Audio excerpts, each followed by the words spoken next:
Hey, what's up, everybody? We are Lisa and Greg. Hey guys, today's video is History Summarized Scotland. Yes, and this is brought to you by Overly Sarcastic Productions, and we will include a link in the description so you can go over there and do all the YouTube stuff. So this is going to be interesting. We're taking a look at Scotland really almost for the first time. Yeah, all I know about Scotland is that it's beautiful and haunted. Yeah, that's true. I didn't think about that. So a lot of haunted castles. Yeah. So, hey, this is a good place to start. I stumbled upon this channel, so I figured we would check it out. Before we get going here, go ahead and like the video and subscribe to the channel. That helps the algorithm and all of that YouTube type stuff. All right, let's go. Okay. In researching this video, I very quickly learned a valuable lesson about how little the Scots mess around. Okay, I thought, the Scots and the English hate each other, sure, but it can't be that bad, honestly. So I took a little peruse to see how many times the two actually fought. So is that true? I think that's kind of true. I feel like because way in the beginning of this channel, we did a video about Scotland and who they hated the most or something. Something like that. And they were all like, England, England, England. Yeah. And we were still confused. We're still confused. So if it's true, let us know. If it's not, let us know that too. Each other, and sweet Mother Mary, that is a lot of stabbing! Scotland, who hurt you? Trick question, England. So be warned, the Scots throughout history are every... It's a trick question. Who hurt you? Trick question, England. as bonkers as they come across on Twitter. To find out why, let's do some history. Everybody This comes video is brought to you across by bonkers Audible, on Twitter. Which is a wee bit ironic, seeing as the Exactly. Scottish language is damn near inaudible. Around 2,000 years ago, Scotland was inhabited by various tribes of Pictish Celts, living up north, herding, and minding their own business. So when the Roman Empire swaggered up to try and conquer them, they gave those Romans a walloping so bad that Emperor Hadrian built a wall just to make sure that nobody ever tried to conquer them again. Essentially, I just don't think you can do this one. I've been an assassin for a while now. What makes you think that? Oh, get that shit out of here. You're right. even though those original Celts weren't anything like modern Scots, it is refreshing to see the national character demonstrated so well at such an early stage. Rome eventually collapsed, but Europe reintroduced itself to Scotland via Christianity and Anglo-Saxon migrations, which coalesced. Europe reintroduced itself to Scotland. Is that what he said? Mm-hmm. Okay, I'm just trying to make sure I'm grasping that. Okay. All right. But Europe reintroduced itself to Scotland via Christianity and Anglo-Saxon migrations, which coalesced through the 7th century into a few main groups. For our purposes, the most relevant two are the Picts and the Scoti, where we get the name Scotia, aka Scotland. In 843, Kenneth MacAlpin united the Scots and Picts in order to create the Kingdom of Alba. The early kingdom had to deal with the Vikings and the English in the 800s and 900s as land from every corner was getting yoinked. But beyond outside threats, there were also constant internal fisticuffs over the crown. The quintessential example of the early Scottish king is Macbeth, whom hereafter shall be referred to exclusively as McBoy because that play is haunted and I'm not looking for trouble. Trouble is, nearly everything you might know about him from Shakespeare is wrong. Here's why. See, the Scottish crown didn't follow a strict succession, but claimants came to debate who was best fit to rule, and this caused constant disputes that escalated into wars. So MacBoy actually killed King Duncan in a battle in the year 1040 and ruled for the next 17 years peacefully, generously, and successfully. In 1057, he died in another battle against Duncan's son Malcolm Canmore, who then assumed the throne. All that stuff about murder conspiracies got added by Scottish historians centuries later, but civil wars over the throne were already a matter of protocol since the kingdom had gotten started. MacBoy's real-life path was actually quite standard. But speaking of wonky royal succession crises, the next decade brought the Norman conquest of England, and William the Conqueror's second son Henry married King Malcolm's daughter. The family relations are confusing now, and they stay that way for the next 1,000 years, so I'm gonna try to avoid specifics where I can for the sake of my sanity, but the bottom line is that the King of Scotland exchanged notes with his sister, the Queen of England, about culture and statecraft. So in the following 2 centuries, Scotland picked up some Norman tricks, like a central bureaucracy, a church hierarchy, and a curious new language derived from the Norman French, called Scots. The native Gaelic was still the dominant language in the Highlands especially, but the Lowlands trended slowly towards the customs of their anglicized southern neighbors. The 11 and 1200s Wait, saw... what did it say about the English, the very last line? Go back. The Scottish dialect is their revenge against the English language for being so absurd.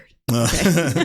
Lowlands trended slowly towards the customs of their anglicized southern neighbors. The 11 and 1200s saw a steady back and forth between Scotland and England along the borders in Northumbria, but not a whole lot of drama. Until, however, the King of Scotland died in 1286 without a clear heir, and rather than have all 13 possible cousins duke it out the old-fashioned way, they called in the English king to mediate the dispute, which, I don't know, That's interesting that they call him in or the king decided to go in.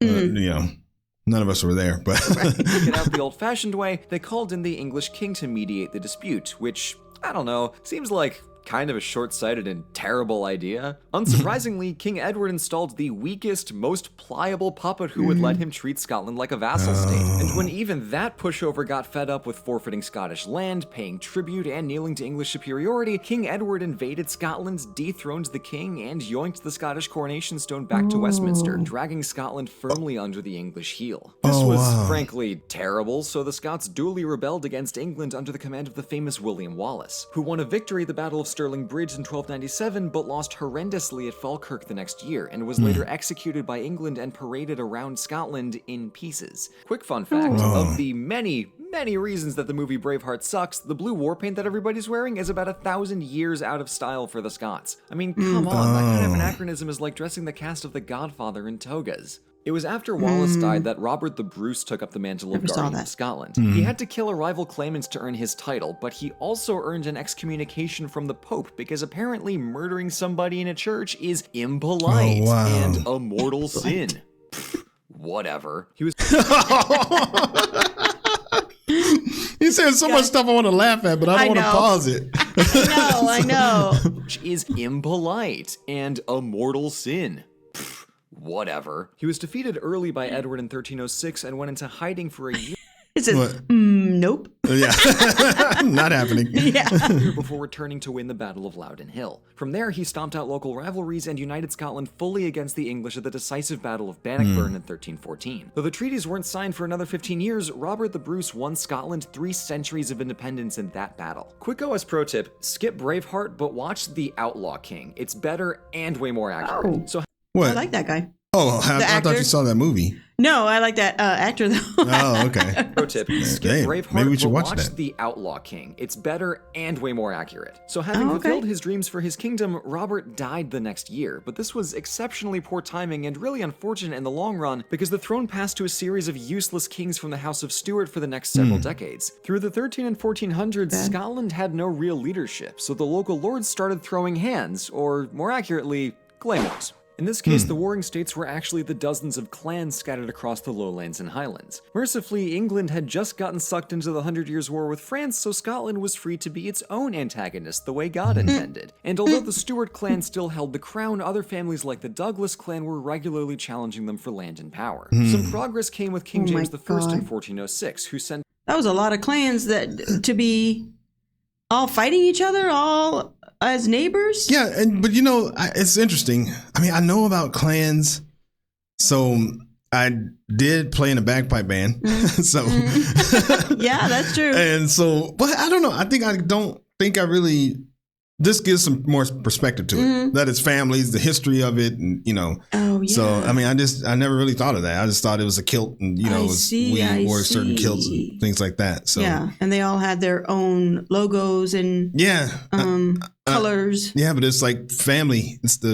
I guess that is true. I did know that. The family tartan, I think they call it. Or something like that. 12,000 Scotsmen to fight with France against England in the 100 Years' War, winning big and returning home in a strong position to consolidate many of the clans under his crown and reform the kingdom. Unfortunately, he got assassinated and it was right back to the seesaw balance of power between kings, regents, lords, and clans. Even after James, the Highlanders still largely spoke Gaelic and paid little heed to the culture or politics of the anglicized royal court in the lowlands. The king could say whatever he wants down in Edinburgh, but unless he personally marches up to Inverness to tell Clan Fraser in person to pay their taxes, it's not gonna happen. And one king even tried that, but still nothing happened. It's just all very Game of Thronesy for a couple centuries. And I mean, heck, it's at this time that the War of the Roses is raging on just down the street. And you know what? Since it's just a big mess anyway, I'm gonna speed round through the next 300 years, so bear with me, and let's get ready for a game of Monarchy is Volatile. Let's meet our players. One king was really cool and helped reform the government to work for more of Scotland while making Edinburgh into a Renaissance capital of learning and culture. One queen got the short end of the stick when Scotland's parliament voted to convert to Protestantism while she was on vacation in France, and then she got the shorter end of the stick when England imprisoned her for 2 decades and then executed her. Her son played his cards just right and inherited... So England executed her. Is that what they said? Yeah, she got short end of the stick for 2 decades, and then they executed her or something. Oh my gosh, she was gone for 2 years though. That's kind of a she long was gone time. for That 2 wasn't years. vacation. Yeah. when England imprisoned her for 2 decades and then executed her. See? Her son played his cards just right and inherited the throne of England from his cousin, the childless Elizabeth, and then became King of England and Scotland. His son was so inconceivably bad at being king that his abuses of power brought England and Scotland into open rebellion for entirely separate reasons. And his reign ended with the British Isles locked in 12 years of civil war before everybody called a do-over and gave the crown back to his son. One king became king because Parliament literally invited him from the Netherlands to replace their current monarch, and then he proceeded to strangle Scottish trading rights. And the last queen on our list tried to be a pal by offering Scotland a national union with England to open up trade avenues in exchange for the bargain price of nearly all of their sovereignty. I'd originally gone way in depth about how all of this stuff went down in my first draft, but then I realized, you know what? Royal politics is dumb and confusing, and I kind of hate it more than anything else in history. Right. So I'm gonna skip through it. This guy is so cute. I wish I could have done that in school. Like, I think it's dumb. I'm just gonna skip that. Yeah, exactly. Nobody needs to know this Nobody junk. know that crap. All right. Yeah. So I did. One standout event from the mid-1500s is when the King of England tried to drive a wedge between a long-standing alliance between Scotland and France in the hopes to endear Scotland to their southern English neighbors. They did this by pillaging the lowlands and burning Edinburgh to the ground. You may find that this is a bad way to make new friends. The Scots came to call the 7-year campaign the Rough Wooing, as they did not appreciate being bullied into love. And this sentiment persisted for centuries, way up until the Act of Union in 1707. Scotland was suspicious of the Queen's offer of partnership, and while they'd get one metric British Empire out of the deal in the long run, the immediate result was England deciding they now had a constitutional right to treat Scotland like a colony. As you can see, this is kind of a recurring problem, and it led to 2 revolts for Scottish independence in 1715 and in 1745. Both failed, but the second one spooked England into being slightly less despicable about everything. In the next century and a half following the rebellions, things turned remarkably for the better as the Enlightenment came north. Writers like Walter Scott and Robert Burns helped rekindle the Scottish identity, and thinkers like Adam Smith and David Hume radically changed European perspectives on rational thought and economics. Hume claimed that reason was the core of human thought, and Smith described the benefits of letting people act in their own self-interest. This all sounds very profound, but don't be fooled. The clear Scottish subtext to these ideas are, the English don't make a damn lick of sense, and we'd be better off making our own decisions. And you can't expect a Scottish Enlightenment thinker to not bury snide comments at England under 2 tons of hard academic theory. Yeah. Though Scotland had long been an educational powerhouse, in the following 2 centuries they also became the industrial heart of the British Empire, producing such famous doodads as the steam engine, the telephone, radar, a mechanical television, and also most of the ships in the Imperial Royal Navy. Oh, wow. Nice. Other happy beneficiaries of the 18th and 19th centuries were the cities of Glasgow and Edinburgh, which built up substantially in the Georgian neoclassical style, and they just look really damn pretty. Funny thing about the Edinburgh Castle is instead of firing off 12 cannon shots to mark the passing of noon like the English do, they just wait 1 hour and save 11 rounds. That is so Scottish. Quickly approaching the modern day now, Scottish attitudes towards the Union grew more suspicious as England seems to care less and less. Oh, look at that. It says Scotland wants a brand new Scotland, 1950s to present. Oh, brand new Scotland. Yeah. That's by the decade about what happened up north, and the hard-forged British identity faded with time and the decline of the British Empire. After years of campaigning, Scotland gained greater autonomy and the right to hold their own parliament in 1999. And the first words spoken there were, quote, "The Scottish Parliament, adjourned on the 25th of March, 1707, is hereby reconvened." And if that is not some big Scotland energy right there, then wrap me in a tartan plaid and throw me in Loch Ness, because I know what is. Now, if you want to jump into the tumultuous world of medieval Scottish murder kings, then you've got to go for Shakespeare's Macbeth. And one of the best ways to do that is with today's sponsor. Oh, okay. Now, is this the whole thing? Yeah. Oh, okay. All right. Okay. Oh, that's super interesting. I mean, I know there was some deal with the Brexit thing that they weren't happy about because they didn't vote for it, but they got sucked into it or something. I don't know. Like they didn't recognize their vote or something. I think that's what happened. I don't know. So you guys can tell me. And I'm okay with being wrong, but I just think that that's. Yeah, that would right. suck if that's true. Yeah, it would suck. Were you going to ask something? What was the year that they said that statement that it's reconvened in from 1707? Was it 1950? From 1950? No, 1999. 1999? Yeah. Oh, okay. Oh, wow. Yeah, it was 1999. Wow, that's recent. Yeah, it's recent. In the terms of governments. Yeah, like 25 being years ago. Established and everything is definitely recent. Yeah. So. Oh, how neat. Yeah. That's like the Avengers saying, Avengers. Assemble. Well, It's just like something that you've been waiting to say forever and ever and ever, centuries or whatever, and then finally it's like, yeah. reassembled. That's one way to look at it. Yeah. All right, let's take a look and see what the people got to say. Scotland was free to be its own antagonist the way God intended. Never have felt so incredibly insulted for something I totally agree with. That's funny. All right, Scotland was free to be its own antagonist the way. Okay, he like obviously that one. Yeah. Okay, Oh, look, here's another one. Oh, okay. Fair. Obviously, Scotland has a lot of wars with England. That's interesting. France goes for the high five. Yeah, that's interesting though. Good. This is an I know, introduction. and they're like right next to each other. Yeah. So golly, I mean, how they. It's always so interesting to see how they handled situations back in centuries and centuries ago. Yeah. It was all just bloodshed and fighting and arguing and you know, we still have wars. Mm-hmm. But that just seems so violent. Yeah. But I mean, it kind of, that's how it is, especially here in Europe with everything being so close. Yeah. You know, there's wars all the time. I mean, still now there's wars. Yeah. Yeah. And obviously to get a good picture of really what happened, I mean, it's a fun way to watch that movie. Yeah.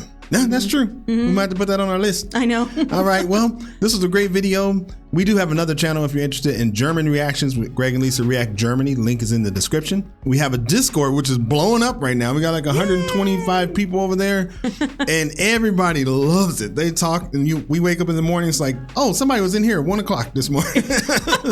So go on over there. That would be awesome. Link is in the description. Like the video, that helps the algorithm. And as always, thanks for stopping by, and we will see you on the next video. Bye. Peace.